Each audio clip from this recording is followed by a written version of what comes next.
ಹರೇ ಶ್ರೀನಿವಾಸ, ಎಲ್ಲರಿಗೂ ವಂದನೆಗಳು. ಬರ್ರಿ, ನಾನಿವತ್ತು ಹೊಲದಿಂದ ಏನೇನು ತೊಗೊಂಡು ಬಂದಿದ್ದೀನಿ ನಿಮಗೆ ತೋರಿಸ್ತೀನಿ. ನಾನು ದಿನಾಲೂ ನಮ್ಮ ಮನೆಯವ್ರ ಜೊತೆ ಹೊಲಕ್ಕೆ ಹೋಗಿರ್ತೀನಿ.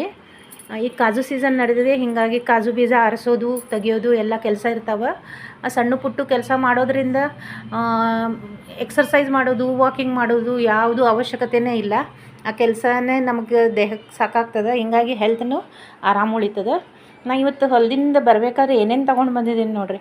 ಒಂದು ಹಣ್ಣು ತೊಗೊಂಡು ಬಂದ್ವಿ, ಅದನ್ನೆಲ್ಲ ಬಿಡಿಸಿಟ್ಟಿದ್ದೀವಿ. ನಮಗೂ ಆಯಿತು, ಅಕ್ಕಪಕ್ಕ ಒಂಚೂರು ಕೊಡಲಿಕ್ಕೂ ಆಯಿತು. ಹಣ್ಣು ಯಾವಾಗಲೂ ಹಂಚಿ ತಿನ್ಬೇಕು ನೋಡಿರಿ. ಹೀಗೆ ಗೊಂಜಾಳ ತೆನೆ ತೊಗೊಂಡು ಬಂದಿದ್ದೀನಿ, ಉಪ್ಪಿಟ್ಟು ಮಾಡೋಣ ಅಂತ. ನಮ್ಮ ಮನೆಯವ್ರಿಗೆ ಗೊಂಜಾಳ ತೆನೆ ಉಪ್ಪಿಟ್ಟು ಭಾಳ ಸೇರ್ತದೆ. ಇದು ಕೋಕಮ್ ನೋಡಿರಿ. ಇದು ಕಮ್ಸೋಲು ಅಂತಾರೆ, ಪುನರ್ಪುಳಿ ಅಂತಾರೆ. ಕೋಕಮ್ ಜ್ಯೂಸ್ ಅಂತೂ ಎಲ್ಲರಿಗೂ ಗೊತ್ತೇ ಇರ್ತದೆ.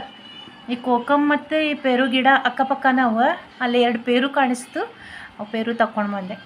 ಹಂಗೆ ಪಲ್ಯ ಮಾಡ್ಲಿಕ್ಕೆ ಅಂತ ಹೇಳಿ ಬದನೆಕಾಯಿ ತೊಗೊಂಡು ಬಂದಿದ್ದೀನಿ, ಪುದೀನ ಸೊಪ್ಪು ತೊಗೊಂಡು ಬಂದಿದ್ದೀನಿ, ಮೆಣಸಿನಕಾಯಿ. ಇದು ಕವಳಿಕಾಯಿ ನೋಡಿರಿ. ಕವಳಿಕಾಯಿ ಚಟ್ನಿನೂ ಭಾಳ ಅಂದ್ರೆ ಭಾಳ ರುಚಿ ಆಗ್ತದೆ. ಕವಳಿಕಾಯಿ ಚಟ್ನಿನೂ ಮಾಡಬೇಕಾಗಿದೆ, ಇವತ್ತು ಮಾಡ್ತೀನಿ ನಾನು. ಇದು ಹಲಸಿನ ಹಣ್ಣು ಬಿಡಿಸಿದ್ವಲ್ಲ, ಅದರದ್ದು ಬೀಜ ಎಲ್ಲ ಇಷ್ಟ ಆಗಿದೆ ನೋಡಿರಿ, ತೆಗೆದಿಟ್ಟಿದ್ದೀನಿ. ಅದು ಸ್ಟೋರ್ ಮಾಡಿ ಇಟ್ಕೊಳ್ತೀನಿ ನಾನು. ನಮಗೆ ಯಾವಾಗ ಬೇಕಾದಾಗ ಸಾರಿಗೆ ಒಂದು 4 ಹಾಕಿದರೆ ಸಾರು ರುಚಿಯಾಗಿರ್ತದೆ. ಇದು ಕರಿಬೇವು ಸೊಪ್ಪನ್ನು ತೊಗೊಂಡು ಬಂದೆ ನೋಡಿರಿ. ಕರಿಬೇವು ಸೊಪ್ಪು ಹಿಂಗೆ ಬಿಡಿಸಿ ನಾನು ಒಂದು ಡಬ್ಬಕ್ಕೆ ಹಾಕಿ ಇಟ್ಬಿಟ್ಟಿರ್ತೀನಿ. ವಾರಗಟ್ಟಲೆ ಇಟ್ಟರೆ ಸಹಿತ ಏನೂ ಆಗೋದಿಲ್ಲ, ಹಿಂಗೆ ಇಷ್ಟೇ ಫ್ರೆಶ್ ಆಗಿ ಕರಿಬೇವು ಸೊಪ್ಪು ಉಳಿತದೆ. ಪುದೀನ ಸೊಪ್ಪು ಹಾಗೆ ಸ್ಟೋರ್ ಮಾಡ್ಬೋದು ಹಾಗೇ.